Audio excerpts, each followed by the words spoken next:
नमस्कार दोस्तों, आपका स्वागत है Escorts crop production technology series में। आज का ये एपिसोड खाद वाले एपिसोड का क्वेश्चन आंसर सेशन है, जो कि हमने पिछले हफ्ते लॉन्च किया था। तो हमने देखा बहुत सारे सवाल और बहुत महत्वपूर्ण सवाल इस पर पूछे गए हैं। इस एपिसोड में आज हमारे साथ हैं मिस्टर आर माधवन, एक इंजीनियर जो कि एक एग्री एक्सपर्ट भी हैं, क्योंकि ये पिछले 30 साल से खुद सफलतापूर्वक खेती कर रहे हैं। तो आपका स्वागत है माधवन सर। नमस्कार, मैं खुश हूँ पूछे गए सवालों का जवाब देने पर, जो भी मैं बता पाऊँ। बहुत अच्छे सर। तो मैं जल्दी से पहला सवाल पढ़ता हूँ, जो है मिस्टर राजेंद्र सिंह परिहार की तरफ से। उनका सवाल है, सर राजस्थान में सरसों की खेती ज़्यादा होती है, कृपया हमें सरसों की खेती के लिए कुछ तकनीकी जानकारी दें ताकि मैं उत्पादकता को बढ़ा सकूं। सरसों भी दूसरी फसलों जैसी ही है, ये ब्रासिका फैमिली से आता है, जैसे गोभी, ब्रोकली, तो ये उस कैटेगरी में आता है। तो इसको अच्छी उत्पादकता के लिए मिट्टी में बहुत सारे पोषक तत्व चाहिए। जैसे मैं आपको समझा रहा था, मिट्टी परीक्षण इसकी चाबी है। तो ऐसा करें और कोशिश करें कि कच्ची फसल लगाएं ताकि खाद अच्छे से डल पाए और सभी कीट और बीमारियों से इसे अच्छे से संभाल पाएं। मैं दावा करता हूं इससे आपकी उत्पादकता और अच्छी होगी। बहुत धन्यवाद सर। दूसरा सवाल है अरुण कुमार उपाध्याय की तरफ से। उनका सवाल है, किस गहराई तक धरती जोतनी चाहिए? एक्टिव जड़ों के खाने के लिए 9 इंच गहराई काफ़ी है, पर कुछ और भी है जो हैं टॉप रूट्स। ज़्यादातर कैटलीडॉन्स 2 पत्तों वाली पौध प्रजाति जो टैप रूट बनाती है, जैसे धान, ये सब फाइब्रस हैं, टैप नहीं हैं। कपास, किसी भी दूसरी फसल में टैप रूट्स हैं। इसका बहुत सारा फ़ायदा है अगर आप टैप रूट को ज़्यादा गहराई तक बढ़ने दें तो, ताकि पौधे स्ट्रेस का सामना कर सकें। स्ट्रेस पानी के लिए, स्ट्रेस कठोरता के लिए, तो ये चीज़ें सीजलिंग से पाई जा सकती हैं। तो सीजल को कम से कम 3 फीट गहराई में जाना होगा ताकि टैप रूट उस गहराई तक जाएं और बाकी चीज़ें कैपिलरी एक्शन से ऊपर लाई जा सकें। 9 इंच तक जोतना काफ़ी होगा जड़ों को खिलाने के लिए, क्योंकि फसलों को ही 9 इंच तक खिलाया जा सकता है, क्योंकि इसे ऑक्सीजन चाहिए। जैसे आप नीचे जाते हैं ऑक्सीजन लेवल कम हो जाता है, तो जो जड़ें तत्व लेंगी वो भी कम हो रही हैं। तो फीडिंग एरिया के लिए 9 इंच काफ़ी हैं। तो सीजल की ज़रूरत है ज़्यादा गहराई में। मिट्टी की सख्त सतह को हटा देगा ताकि हवा अंदर जा सके, और भूमि की तैयारी में हम गहराई से पड़ चुके हैं। अगले सवाल पर चलते हैं। ये मिस्टर करण जौहरी से सवाल है। उनका सवाल है, प्याज की सिलिका क्यों जरूरी है? सिजलिका खासकर प्याज के लिए, ये प्याज के पत्तों के लिए कैपिलरी एक्शन बढ़ा सकती है, पर सिलिका कोई ज़रूरी या माइक्रोन्यूट्रिएंट्स के क्षेत्र में भी उपलब्ध नहीं है। उसकी जगह आप कैल्शियम या मैग्नीशियम ठीक करें, आपकी प्याज की फसल का प्रदर्शन बेहतर होगा, क्योंकि प्रोसिटी एरिया बहुत ज़्यादा मात्रा में सिलिका ठीक नहीं है, पर ज़्यादातर इसके लिए कम इस्तेमाल किया जाता है, किसी पत्ते या कुछ भी, क्योंकि मिट्टी में सिलिका की कुछ मात्रा पहले से ही होती है। पर ज़्यादातर सिलिका क्लोरोफिल एक्शन हरे पदार्थ के लिए है। प्याज के पत्ते में क्लोरोफिल एक्शन यानी हरे पदार्थ का काम, green pigment, action of green pigment, तो यहीं पे खाना इकट्ठा किया जाता है सोलार और कार्बन डाइऑक्साइड से, और वो उत्पाद में रखा जाता है। सिलिका बहुत कम काम करती है, पर यह ज़्यादा आसान होगा अगर आप कैल्शियम और मैग्नीशियम लें। बढ़िया सर। अगला सवाल करण जौहरी, उन्हीं का दूसरा सवाल है, सर आप हमें पोटेशियम ह्यूमेट के बारे में बताएं। पोषक तत्वों की जानकारी पर बहुत सारी चीज़ें निर्भर करती हैं। पौधों को पोटेशियम चाहिए। अगर आप अब उसमें नया शब्द जोड़ें तो आप उत्साहित होकर 300 या 400 रुपये अधिक देना चाहेंगे। आपको लगता है ह्यूमेट उसमें जुड़ा है। समझने की कोशिश करिए। पौधों को पोटेशियम चाहिए, और क्वालिटी के लिए फेमनेस, बायोटिक और ओबियोटिक, स्ट्रेसेस मतलब बायोटिक और एबायोटिक जैसे मुश्किल शब्द नहीं कहूँगा। सिंपल, दबाव कीट के कारण, दबाव वातावरण के कारण, ये बायोटिक अबायोटिक है। तो वातावरण का दबाव क्या है? सूखा पड़ना वातावरण का दबाव है। कीट का हमला, कीट या बीमारियों का प्रभाव। अब इन दोनों को कम करके नियंत्रित किया जाता है ज़्यादातर पोटैश के होने से। पोटैश कई रूपों में पाया जाता है। पोटेशियम क्लोराइड कॉमन है, ये खेती के लिए बहुत उपयोगी होता है। पोटेशियम सल्फेट जो कि बहुत अच्छा है, पर क्लोराइड में ये बहुत महंगा है। तो आपको तय करना होगा, आपका लक्ष्य है कि मिट्टी में पोटैश होना चाहिए, चाहे वो ह्यूमेट हो, क्लोराइड, सल्फेट, ये सब नोमेनक्लेचर हैं दूसरी चीज़ों के साथ। आपका लक्ष्य होना चाहिए आपकी मिट्टी का पोटाश क्या है और फसल का क्या होना चाहिए और कम खर्चे में अपनी फसल के लिए इसे कैसे लाएं। सोयल स्ट्रक्चर खराब किए बिना मानिए आपकी मिट्टी में बहुत सोडियम है, उदाहरण लीजिए ज़्यादा सोडियम और पीएच बहुत ज़्यादा है। अब ज़्यादा पोटेशियम क्लोराइड डालना मतलब कि ज़्यादा सोडियम डालना होगा। ऐसे केस में आपके पास वैल्यू क्रॉप है तो मैं सुझाऊंगा पोटेशियम सल्फेट। ये ह्यूमेट कुछ उसके जैसा ही है पर 300% ज़्यादा महंगा। पर क्यों? क्योंकि आप सोचते हैं कि ह्यूमेट जुड़ा है मतलब ये अच्छा है। तो आपको एक फसल के लिए ज़रूरी पोटैश के बारे में सोचना होगा, कितना और पोटैश की भूमिका क्या है। आपको इसे ऐसे समझना होगा और कितनी आसानी से आप देखें। ये इस तरह से है घोल। अब वो घोल, अच्छे घोल के लिए वो सब मिलाना होगा ताकि आपको अच्छा डोसा मिल पाए 10 रुपये में, अगर इसे घर पर बनाएं। और वही घोल होटल में बनाया जाता है और अतरंगी नाम दिया जाता है। और वीना सोटो डोसा, ओ माय गॉड, डोसे का भी नाम है। फिर आप 300 रुपये देकर खाते हैं। पर इसकी मुख्य सामग्री है डोसे का घोल। डोसा तैयार। बाकी शायद आपने घी ज़्यादा डाला हो, थोड़ा नमक ज़्यादा। आपके स्वाद के लिए 80% घोल। क्यों आप 80% के पीछे भाग रहे हैं जब आपके पास 20% है? बहुत धन्यवाद सर। अब हम अगले सवाल की ओर बढ़ते हैं। अगला सवाल लोकेंद्र पटेल का है और उनका सवाल है मिट्टी तैयारी के लिए कौन सा टूल चाहिए। तो शायद मुझे लगता है कि ये भूमि की तैयारी के लिए कोई उपकरण पूछ रहे हैं। भूमि तैयार करना, देखिए बहुत सारे टूल्स हैं। पहला, भूमि तैयार करने के एपिसोड में इस पर बात कर चुके हैं, कृपया उसे जाकर देखें। फिर भी मैं बता देता हूँ, सीजल फिर 99 या डिस्क, इन दोनों में से कोई एक जो मिट्टी तोड़ने के काम आती है और सोयल अमेंडमेंट्स को ठीक करने में भी। एक बार ये हो जाए फिर आप रिजर चलाएंगे। तो आप फसल की ज़रूरत के हिसाब से रिजर प्रो चलाते हैं, पर हमेशा ध्यान रखें कि ट्रैक्टर का इस्तेमाल केवल कुछ क्षेत्र में करें। मतलब फसल चक्कर के 45 दिन तक ट्रैक्टर चलाएं। मतलब भूमि तैयारी, जैसा कि मैंने पीछे लैंड प्रिपरेशन के एपिसोड में बताया, आमतौर पर हम 30-60 डालते हैं क्योंकि भारत में पाए जाने वाले ट्रैक्टर की क्षमता इतनी ही होती है। आइए उस पर योजना बनाते हैं जो हमारे पास भारत में है। तो 30-60 रिजर आपके लिए सही रहेगा और आप रिजिंग करेंगे। एक बार आप रिजिंग कर लें, उसके बाद आप खाद डालेंगे। इस पर भी अलग से एपिसोड बनाया गया है जो मिस्टर हर्ष बता रहे थे। इसके बाद आप बीज बोएंगे। ये था भूमि तैयारी से बीज बोने तक। इसके बाद आप सिंचाई या कीट और किसी चीज पर ध्यान देंगे। धन्यवाद सर। अगले सवाल की तरफ चलते हैं। यह है मिस्टर प्रदीप कुमार का।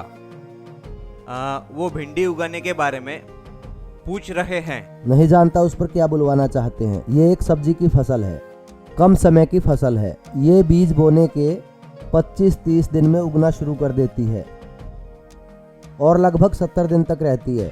आप जानते हैं इसकी कटाई 20 से 25 दिन में हो जाती है। जब भी आप ये करते हैं और बीच में लगभग आपको हर रोज करना होगा। इसमें थोड़े कांटे होते हैं, तो आपको इसके लिए दस्ताने जैसे किसी टूल का इस्तेमाल करना होगा ताकि कटाई के समय आपको खुजली ना हो।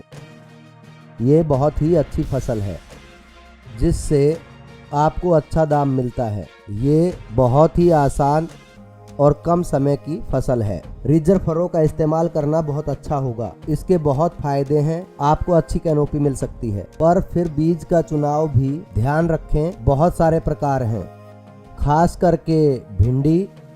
इसको आदत है खासकर गर्मी में जब ये ज़्यादा खाया जाता है। इसमें एलोमाइन मोजाइक है, एक प्रकार का वायरस। अब बहुत सारे प्रकार हैं अलग अलग कंपनी से जो कुछ हद तक इसे रेसिस्ट करता है। इसे इस्तेमाल करो।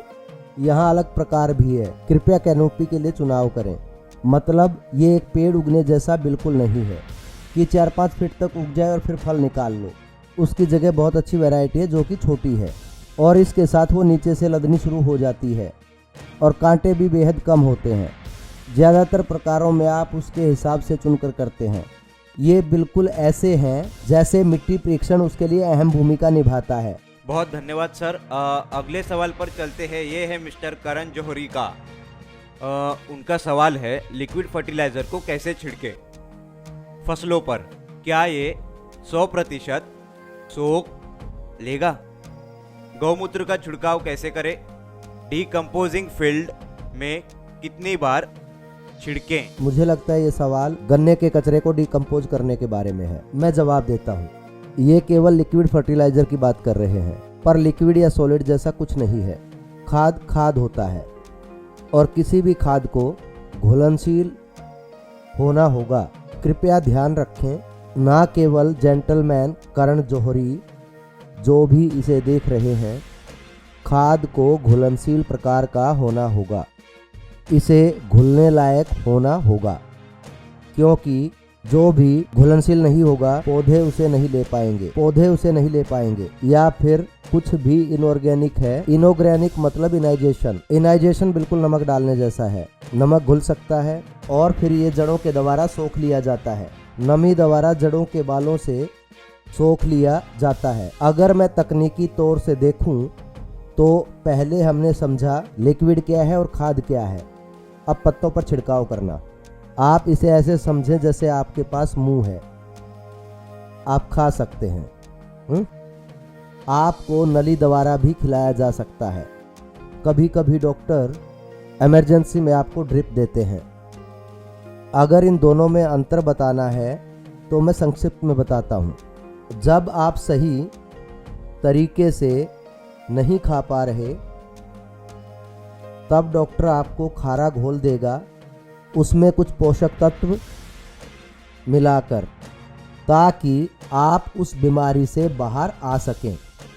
अब मैं फिर से पौधों पर लौटता हूँ। पौधे, अगर आप पौधों के मुंह में खाना डालें, फसल का मुंह जड़ है, अगर आप इसमें डालने में असफल होते हैं तो पोषक तत्वों की कमी होगी।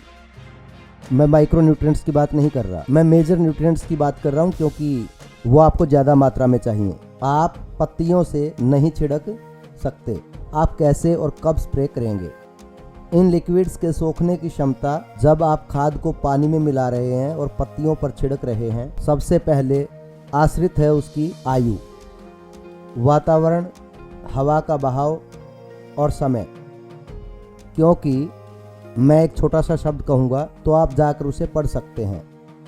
पत्ते पे अगर आप माइक्रोस्कोप से देखें आपको कुछ दिखेगा, वो है स्टोमेटा। वह बिल्कुल पत्ते की सतह पर फूल खिलने जैसा है। अब वो वातावरण पर आश्रित है, तो आपको ये तय करना होगा कि आप उस समय स्प्रे कर रहे हैं ताकि पत्तियों के सोखने की क्षमता 100% हो, वरना वो केवल 5% होगा। आप उसको कैसे मान सकते हैं? उसको मुंह में डालना आसान नहीं होगा और उसे ख़त्म करें। पर यहाँ पर बहुत सारे माइक्रो न्यूट्रिएंट्स हैं, जैसे बोरॉन, जैसे जिंक, यहाँ तक कि ये फेरस भी कभी कभी ये कमी केवल नए पत्तों पर दिखाई देती है, ना कि पुराने पत्तों पर। ट्रांसपोर्टेशन की कमी होती है, पर ये सब आपके असंतुलित उपजाऊपन की वजह से। अगर आप उसको पहले से ही अच्छे से समझ लें तो वहाँ आप जाकर स्प्रे क्यों करेंगे? सीधा आपके मुंह में खाना डालना आसान होगा बजाय कि नमकीन घोल के। आप उस झंझट में क्यों पड़ना चाहते हो? वो केवल इमरजेंसी में काम आएगा और केवल माइक्रो न्यूट्रिएंट्स में, जो कि बहुत जरूरी है पर कम मात्रा में चाहिए, स्प्रे कर सकते हैं। पर ये सीमाएं जिन पर मैंने चर्चा की है उन पर ध्यान देना होगा। तो जैसे पत्ती को खुला होना होगा। आप ये कैसे जानेंगे कि स्टोमेटा खुला है या नहीं? वरना ये घुल जाएंगे, सोखे नहीं जाएंगे। आपको थोड़ा डालना होगा, 1-2 बार स्प्रे करना होगा, फिर 2-4 बार स्प्रे, ताकि वो ऑब्जर्व हो जाए। एक बार ये हो जाए फिर आपको अपना टिश्यू नतीजे के लिए भेजना होगा, ये देखने को ये सोख लिया गया या नहीं। पर टिश्यू एनालिसिस बहुत ज़रूरी है, जो कि भारत में नहीं किया जाता। पौष्टिक स्प्रे को पत्ते पर छोड़ते हुए शायद मैंने बता दिया है। हम ज़्यादा गहराई में नहीं जाएंगे। आप पढ़ सकते हैं स्टोमेटो क्या है, पत्ता क्या है, जब ये हो जाए, और वातावरण इन तीनों के बारे में ज़्यादा तकनीकी जानकारी भी दे सकते हैं। इन बिंदुओं पर ध्यान देना है स्प्रे के लिए। अब किसी बायोमास के लिए किसी भी ऑर्गेनिक मैटर से हमें खाद के लिए बैक्टीरिया चाहिए, उसकी डिकम्पोजिशन के लिए। अब ऑर्गेनिक मैटर इस हिस्से में अहम भूमिका निभाता है। यही कारण है कि हम ये मानते हैं कि जब हम मिट्टी परीक्षण करते हैं तो ऑर्गेनिक कंटेंट का भी परीक्षण करेंगे।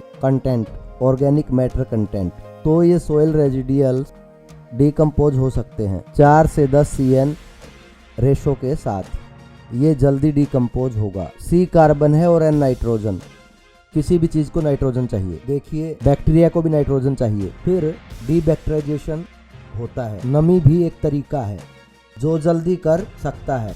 तो गन्ने के कचरे के लिए, अगर शायद से मैं आपके सवाल को अच्छे से समझ पाया हूँ, तो ये कचरा होना चाहिए। ये गिर जाता है और जब आप गन्ना काटते हैं ये कचरा उस पर गिर जाता है। ये कितना समय लेता है मेरे लिए? मैं गन्ना उगाता हूँ, 4-5 दिन में हो जाता है। मैं मिट्टी जांच करके तय करता हूँ कि ऑर्गेनिक मैटर कंटेंट इस मिट्टी में ज़रूरत अनुसार है। आप भी ये संभाल सकते हैं, तो मुझे इस पर आपका ज़्यादा टाइम नहीं लेना चाहिए। सबसे अच्छी चीज़ इसे रोटावेट कर दो ताकि इसे पहचानने में आसानी हो और ये टुकड़ों में टूट जाए और डिकम्पोज हो। पर इस दौरान कुछ भी बोने की ना सोचें, क्योंकि उससे थोड़ी गर्मी पैदा होती है। इसी कारण मैंने कहा कि नमी भी ज़रूरी है जल्दी डिकम्पोज होने के लिए। धन्यवाद। अगले सवाल पर चलते हैं, जो है मिस्टर बलवीर सिंह का। ये थोड़ा चुनौतीपूर्ण सवाल है। गाय के गोबर की गलत जानकारी बता रहे हैं, क्योंकि गाय के गोबर में पोषक तत्व और बैक्टीरिया होते हैं जो खेत के उपजाऊपन को बढ़ा देते हैं। आप केवल केमिकल फार्मिंग को बढ़ावा देते हैं। एक सवाल आपके लिए भी, केमिकल फार्मिंग होने से पहले उत्पादन क्या और कैसा था, और खेतों में ऑर्गेनिक मैटर का क्या महत्वपूर्ण योगदान है? ये कोई चैलेंजिंग सवाल नहीं है। मैंने कम से कम 1000 बार इसका जवाब दिया है। ना ही ये चैलेंजिंग है और ना ही चौंकाने वाला। मैं मिस्टर बलवीर सिंह के सवाल का जवाब जरूर देना चाहूँगा। सबसे पहले, गाय आपके खाद की फैक्ट्री नहीं है। गाय आपको दूध देने के लिए खाती है या खाद के लिए। गोबर को खाद की तरह इस्तेमाल करना अब इसको भूल जाएं। गाय दूध देती है क्योंकि वो उसके बछड़े की ज़रूरत है। हम इंसान उसे चुराते हैं, हम चोरी कर रहे हैं, ये हमें नहीं दिया गया है। गाय सबसे पहले दूध अपने खुद के बच्चे के लिए दे रही है। दूसरा, आप कहते हैं ये बहुत पौष्टिक है। कृपया सोचें, कचरा अंदर कचरा बाहर, मतलब जो भी गाय खाती है वो थोड़ा गाय के गोबर में भी रहेगा। ये मज़े के लिए नहीं खा रही, इसको चारा खाना होगा ताकि मेटाबॉलिज्म पूरी हो सके। मतलब इसे जीना है, इसे चलना है, इसे इधर उधर घूमना है, इसको बच्चे देने हैं। इन सब के लिए खाती है, ना कि आपको खाद देने के लिए। ये खाद फैक्ट्री नहीं है। अब इसे स्पष्ट कर देते हैं, तो गाय क्या खाती है ये अहम है। मानिए अगर वो गाय ज़्यादातर भारतीय गायों की तरह खाने की कमी में है, वो भी इंसान की तरह पौष्टिक तत्वों की भूखी होती है। और यही कारण है कि हम पूरी दुनिया में दूसरे सबसे ज़्यादा दूध उत्पादक हैं, पर दुनिया में सबसे कम दूध की उत्पादकता में हैं। इसे समझिए, गाय जो खाती है ये उसका प्रदर्शन है। ये आपको मानना होगा। अगर एक गाय अच्छे से पौष्टिक नहीं खा रही, ये सबसे ज़रूरी है। गाय हमारी तरह जीना चाहती है, पर बेचारी गायें असल में भारत में भूखी हैं। बहुत कम जगह अच्छे से खिलाया जाता है, तो अब पोषण का हिस्सा उस पर निर्भर है, उसे छोड़ देते हैं। सवाल यहीं खत्म। मैं स्पष्ट हूँ। अब दूसरे पर आता हूँ। अब गोबर में वो पोषक तत्व नहीं हैं जो आपके पौधों को चाहिए। वो अलग अलग है, आपको समझना होगा। उदाहरण के लिए 1 किलो गोबर में बहुत ज्यादा नाइट्रोजन है दूसरी चीजों की बजाय। मानिए आपकी फसल को ज्यादा फास्फोरस चाहिए, जैसे धान व अन्य फसलें, अन्न की फसलें, तो आपको कई टन डालना होगा ताकि फास्फोरस का स्तर फसल के प्रदर्शन के लिए बढ़ जाए। पर जब उसको जरा सोचिए उस वक्त नाइट्रोजन लेवल क्या होगा। मैं इसे उलझाना नहीं चाहता, मेरे कथनों को सुने। ये चीजें इनका ध्यान रखना होगा। सबसे पहले मैंने कहा जो वो खाती हैं पोषण उस पर निर्भर है। दूसरा, गाय आपकी खाद फैक्ट्री नहीं है। तीसरा, जो ये खाती हैं और जो गोबर में देती हैं उससे बहुत कम होगा, और ये क्या खा रही हैं ये ज़्यादा ज़रूरी है। और सबसे पहले आप गाय को अच्छा नहीं खिला रहे हैं।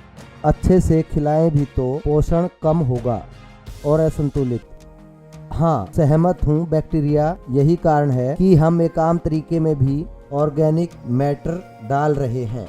सोयल इनपुट के हिस्से मैं फिर कहूँगा, मिट्टी परीक्षण में ऑर्गेनिक मैटर को भी टेस्ट करना होगा। कृपया मेरा पिछला एपिसोड देखें जहां मैंने चार्ट दिखाया है पानी और किन चीजों को टेस्ट करना है, जिसमें ऑर्गेनिक मैटर्स भी भूमिका निभाता है। बस केवल यही एक तरीका नहीं है। आपने पूछा कि ये हमारे पूर्वजों ने सब कैसे किया। कृपया ध्यान रखें 1960 में, मुझे उम्र का तो नहीं पता आपकी, अगर आप उस समय थे, केवल 35 करोड़ लोगों के होते हुए भूखमरी क्यों होती। कृपया आप ध्यान रखें 120 करोड़ प्लस जमीन कम हो गई, मतलब ज़्यादा बिल्डिंग्स हैं, ज़्यादा रोड, ज़्यादा फैक्ट्री। अब हम जमीन और नहीं बढ़ा सकते, और वातावरण की रक्षा के लिए जंगल भी चाहिए। हम केवल अपना क्षेत्र सुधारने में नहीं रह सकते। हमारे लिए कोई कमरा नहीं है। हमें मजबूरन हमारी 1 एकड़ की धरती में उत्पादकता सुधारनी होगी। उत्पादकता के लिए गाय का गोबर अकेले आपकी मदद नहीं कर पाएगा। भारत के करोड़ों लोगों का पेट भरने में असरदार तरीका चाहिए। अब आपने पहले कहा हम यूएस की सरकार के साथ स्टारवेशन एग्रीमेंट में क्यों हैं, और नेहरू एग्रीकल्चर मिनिस्टर श्री सुब्रमण्यम थे। याद रखें, इन सबको पढ़ें, पता चलेगा हम भुखमरी के दौर से गुजरे हैं। हरित क्रांति ने हमारी मदद की और पंजाब ने इसमें अहम भूमिका निभाई हमारा पेट भरने में। हाँ, हमने इसका सही इस्तेमाल नहीं किया। कोई चीज़, कोई टूल अच्छे से यूज होना चाहिए, नहीं तो आप केवल परेशानियों में ही पड़ेंगे। उपकरण को दोष नहीं दे सकते, तो हमें खुद को और किसानों को सिखाना होगा कि इन कीमती उपकरणों का इस्तेमाल कैसे करें। जैसे खाद भी एक उपकरण है, प्लेसमेंट एक उपकरण है, रिजर्व भी। ये सब उपकरणों का समूह है जिसे अच्छे से इस्तेमाल करें, और हमें किसानों को सिखाना होगा कि इनको कैसे यूज करें। अगर आप इनका मिसयूज करें या आप बराबर उपयोग नहीं करें, मैं देखता हूँ खाद बराबर नहीं डाली जाती, क्योंकि हमारे पास अच्छे से मिट्टी परीक्षण नहीं हुआ होता। बेचारे किसानों को ब्लैंकेट मेथड डालने को कहा है, उस तरीके से पक्का ही वह केवल जहर बन जाएगा। उसके लिए आप खाद को दोषी कैसे ठहरा सकते हैं? खाद कुछ नहीं, बस उनका खाना है। हम कैसे, मेरा मतलब मल्टीविटामिन्स क्या हैं? हम मल्टीविटामिन्स के रूप में क्या खा रहे हैं? मल्टीविटामिन्स कुछ नहीं पर सारे मिनरल्स। आप कृपया सारे मिनरल्स पढ़ें। Multivitamin, calcium, magnesium, zinc, boron, और भी हमें ये सब कहाँ मिल रहा है? पौधे मिट्टी पर निर्भर हैं। अगर मिट्टी माइन है, माइनिंग क्या है? जब आप फसल उगाते हैं आप मिट्टी को माइन कर रहे हैं। ध्यान दें, जब आप फसल उगा रहे हैं मतलब आप पोषक तत्व निकाल रहे हैं और उसको उत्पादन में बदल रहे हैं। चाहे आलू, टमाटर, भिंडी, बैंगन, तो इसका मतलब ये पोषक तत्व इन सब में बदल जाते हैं जो हम खाते हैं। तो क्या होता है मिट्टी में जो आपने हटा दी थी, जैसे बैंक में आपके पास 1 लाख रुपए हैं, आप हर रोज 10,000 रुपये लेते हो, एक दिन वो खत्म हो जाएंगे, आप भरपाई कैसे करेंगे? आपको कोई तरीका ढूंढना होगा ताकि आप बैंक से पैसे लेते रहें।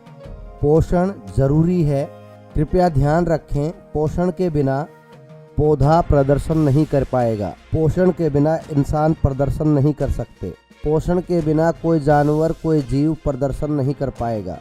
ऑप्टिमम लेवल, मैं इसे थोड़ा और बढ़ाता हूँ, मैं ज़्यादा समय ले रहा हूँ, ये न केवल आपके जवाब बल्कि दूसरों के भी हैं।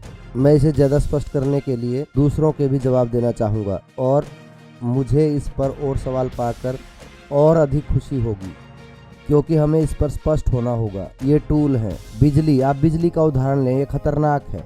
अगर आप इसे अच्छे से यूज ना करें तो क्या आप इसे छोड़ सकते हैं? नहीं, मैं तो अपने घर के आगे आग से रोशनी करूँगा, बिल्कुल नहीं। अगर कुछ भी सही से इस्तेमाल ना करें, यहाँ तक कि आग, अगर इसका सही से इस्तेमाल नहीं करेंगे तो आग भी लग सकती है। अगर आप सही यूज करेंगे, आप खाना पकाकर खा सकते हैं, तो ये आप पर निर्भर है, आग से कोई लेना देना नहीं। ऐसे ही खाद का गलत इस्तेमाल किया जा रहा है। शायद मैं फर्टिलाइजर प्लेसमेंट में ज़्यादा अच्छे से बता चुका हूँ खाद डालने का महत्व, क्योंकि हमारी क्षमता 80% कम है। मतलब अगर आप 100% लगाएं, जो तरीका हम लगाएंगे वो 10-15% लेते हैं। मैं वो सब अच्छे से समझा चुका हूँ। तत्वों की मोबिलिटी और इमोबिलिटी के कारण फसलों को तत्व मिलने में रुकावट होती है। मतलब प्रदर्शन, आपके तत्वों की क्षमता, इस्तेमाल की क्षमता, वो दोनों घट जाती हैं और हम उसे दोषी ठहराते हैं। अब बस हम नाइट्रोजन डालेंगे, उसका फ़ायदा नहीं। मानिए आप केवल चावल खा रहे हैं, आप कोई प्रदर्शन नहीं कर पाएंगे। क्या ऐसे में आप कहेंगे कि चावल जहर है? आपको खाना होगा दाल, चावल, विटामिन, मिनरल्स जो केवल फल सब्जियों में मिल सकते हैं। तो ये पूरा तालमेल हम मज़े के लिए नहीं खा रहे हैं, हम अपनी सेहत के लिए खाते हैं। मतलब सेहत पोषण पर निर्भर करती है। अब हम पौधे को भूखा नहीं रख सकते, उसके लिए शायद मैंने आपके सवाल का जवाब दिया कि हम पहले क्या करते थे। हम 19वीं सदी में केवल 35 करोड़ लोगों में भी भूखमरी का शिकार थे। ये सच है, मन गढ़ंत नहीं। और उस समय मिस्टर सुब्रमण्यम, और मैं दावा करता हूँ सभी पंजाबी किसान सी सुब्रमण्यम के शुक्रगुजार हैं, क्योंकि उन्होंने उस समय बहुत बढ़िया काम किया। असल क्रांतिकारी कुछ समय के लिए भूखमरी से बाहर थे। हमने भारत की पूरी उत्पादकता लगभग दोगुनी कर दी थी और ये सब 60 और 70 के बीच घटा। धन्यवाद इस सिस्टम से, वरना हम सब मरते। ये सब काल्पनिक नहीं है, ये भारत में हुआ है। कृपया इसे पढ़ें, आप अच्छे से समझ पाएंगे। शायद आप भी इससे सहमत होंगे। धन्यवाद सर, ये गहरा था। अगले सवाल पर चलते हैं। ये है मिस्टर गणेश जी का। वैसे एग्रीकल्चर डिपार्टमेंट कहता है कि DAP जमीन तैयार करते समय डालना चाहिए। आपने फास्फोरस नेगेटिव आयन में दिखाया है कि फसल के दौरान डालना चाहिए। अब मुझे क्या करना चाहिए? ठीक है, DAP जड़ों में डालना होगा क्योंकि वो स्थिर है। कृपया नेगेटिव या पॉजिटिव में कंफ्यूज ना हो, क्योंकि ये समझने के लिए कैटायन और एनायन पढ़ना होगा। Exchange capacity, cation, anion, negative ion, positive ion. पर फास्फोरस स्थिर एलिमेंट है। आप मिट्टी की सतह पर डालते हैं पर जड़ें नीचे हैं, मतलब फास्फोरस उस फसल को नहीं मिल रहा है। वो सही है ना? वो चाहते हैं कि आप इसे भूमि तैयार करते हुए डालें और फिर इनकॉर्पोरेट करें। ऐसा नहीं कि डालो और बीज उग गया। तो एग्रीकल्चर डिपार्टमेंट ने यह साफ कहा है कि भूमि तैयारी के समय आप डालें। यहाँ तक कि हमारे एपिसोड में भी हमने कहा है कि इसको लगाओ या इनकॉर्पोरेट करो। ये दो शब्द ध्यान रखें, प्लेसमेंट और इनकॉर्पोरेशन। इनकॉर्पोरेशन मतलब आप इसे मिट्टी से मिलाते हैं कल्टीवेटर की मदद से। मतलब जब ये सतह पर डाला जाता है और आप 910 कल्टीवेटर चला रहे हैं तो आप उसे मिट्टी के नीचे ले जा रहे हैं, जो कि उसे 8 से 9 इंच की गहराई में जोत रहा है। डीएपी वहां छोड़ दिया जाता है। प्लेसमेंट अहम भूमिका निभाती है क्योंकि वहां पर जड़ें हैं। जब आप लगाते हैं, फसल के प्रदर्शन के लिए सबसे ज़्यादा फास्फोरस होगा और क्षमता भी। शायद पिछले सवाल में मैंने क्षमता के बारे में जवाब दिया। यहाँ तक कि यहाँ पर भी फास्फोरस की क्षमता 70 से 80% तक बढ़ गई है। कृपया समझें, फास्फोरस स्थिर है मिट्टी में और अस्थिर है फसल में। फसल में बहुत अस्थिर और मिट्टी में स्थिर। तो आपको इसे जड़ों में डालना होगा या उसमें मिलाना होगा मिट्टी की प्रोफाइल में, तो वो सही है। जब आप भूमि तैयारी करें तो आप भी ऐसा ही करें। डायमोनियम फॉस्फेट या सिंगल सुपर फॉस्फेट ये सब डालें और इसको आप अच्छे से मिट्टी में मिलाएं। गलत क्या है? फसल के उगने के बाद उन्हें सतह पर डालना, ये कोई काम नहीं आएगा। ना ही उसमें फसल के लिए फास्फोरस होगा, और फास्फोरस आपकी फसल के शुरुआती चरणों के लिए ज़रूरी है। जड़ें बनने के लिए फास्फोरस ज़्यादा मुंह खोलता है। बहुत धन्यवाद सर। अगले सवाल पर चलते हैं। ये विजय लक्ष्मी की ओर से है। उनका सवाल है कि मेरी मिट्टी पत्थर जितनी सख्त है और सूखी भी, इससे मेरे पौधे की ग्रोथ कम हो रही है। मैंने अपने हिसाब से कुछ बदलाव किए हैं पर फेल रहा। पुरानी मिट्टी को कैसे सुधारे कि वो ढीली हो जाए? ध्यान दें, मैं एक किसान नहीं हूँ। मुझे लगता है आपकी मिट्टी सोडिक है, उसमें बहुत ज़्यादा सोडियम है। सोडियम में वो गुणवत्ता है जो आपने बताई। ऐसी मिट्टी, सोडिक मिट्टी की ये गुणवत्ता है जो ये मैसी हो जाएगा।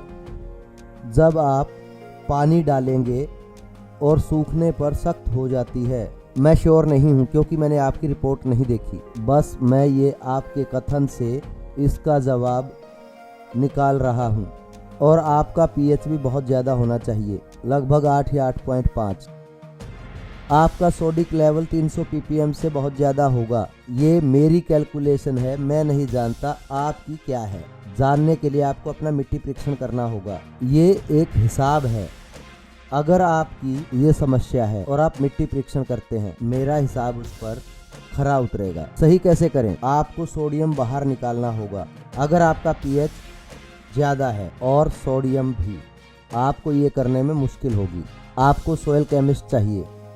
सोडियम को बाहर निकालना होगा, फिर ये पोरस हो जाएगा।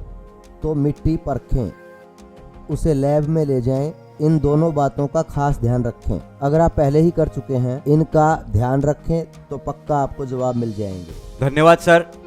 विजय लक्ष्मी जी ने ये दूसरा सवाल किया है। मेरी मिट्टी और मेरे खाद में बहुत सनेल हैं, कृपया मदद करें। मैं जब भी उन्हें देखता हूँ नमक छिड़कने की कोशिश करता हूँ, पर मिट्टी के अंदर अनगिनत हैं। मैं उनको अपने बाग से कैसे हटाऊं? आप पहले ही कह चुके हैं, सवाल आपका है। उसको बिना देखे परखे ही मैंने कहा नमक। अब इसमें आप ज़्यादा नमक डालेंगे। मैं इसे पहले ही सोडियम मानता हूँ और आप इसमें स्नेल मारने के लिए नमक डालेंगे। स्नेल, हाँ, ये भी सब में से एक कीट है। सबसे अच्छी बात है इसे गर्मी में जोतें। मैं नहीं जानता आप किस एरिया से संबंध रखते हैं, कौन से स्टेट या कौन सी डिस्ट्रिक्ट से, जो भी है। जब बहुत गर्मी होगी ज़मीन जोतें। अगर आप लगातार सोलराइजेशन करेंगे, स्नेल भी कम हो जाएंगे। नमक छिड़कना अच्छा आइडिया नहीं है। उसकी जगह किसी आसपास के पेस्ट मैनेजमेंट स्पेशलिस्ट को ढूंढें। सोलराइजेशन के बाद इस स्नेल के प्रभाव को कम कैसे करें? नमक डालना आपकी समस्या का समाधान नहीं है। बहुत धन्यवाद सर। इस एपिसोड का अंतिम सवाल है मिस्टर सुरिंदर सिंह जी का। उन्होंने एपिसोड की बहुत तारीफ की है। वो पूछ रहे हैं कि जिंक किस पौधे में काम आता है? सारे पौधे ये इंसान की तरह हैं। मैं आपको कुछ उदाहरण देता हूँ। जिंक टमाटर में, धान में आप आसानी से देख सकते हैं। धान, और हम सब धान खाते हैं, सॉरी हम चावल खाते हैं।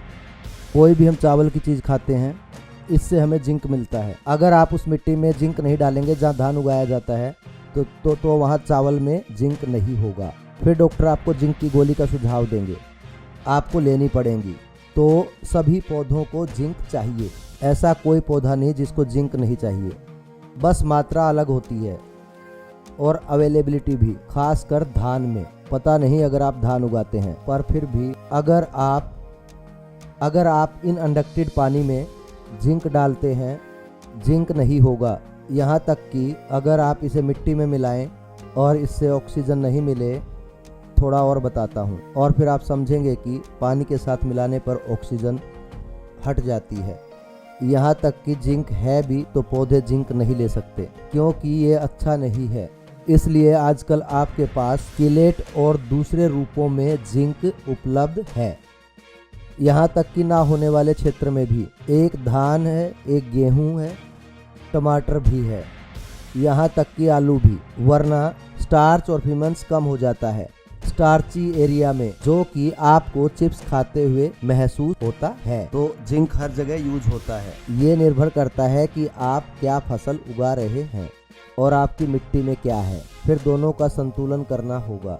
बहुत बहुत धन्यवाद सर, अपना कीमती समय निकालकर किसानों के सवालों के जवाब देने के लिए। मैं किसानों का दिल से धन्यवाद करता हूँ वीडियोस देखने के लिए, और खासकर अपनी शंकाएं पूछने के लिए और इन एपिसोड्स को इतने अच्छे से समझने के लिए। अगर ये आपको वीडियोस पसंद आए हो तो अपने दोस्त और परिवार के साथ शेयर करें, और ये सुनिश्चित करें कि आप बिना मिस किए सारे एपिसोड्स देख पाएँ। चैनल को सब्सक्राइब करें, बेल आइकन को दबाएं आपके मोबाइल में नोटिफिकेशन पाने के लिए। और मैं कहूँगा बहुत धन्यवाद, आपका दिन शुभ हो। धन्यवाद, बहुत अच्छे सवाल जवाब थे। मुझे किसानों को सुनकर खुशी हुई। सवाल जवाब के लिए बहुत धन्यवाद, और मुझे सुनने के लिए किसान भाइयों धन्यवाद सर।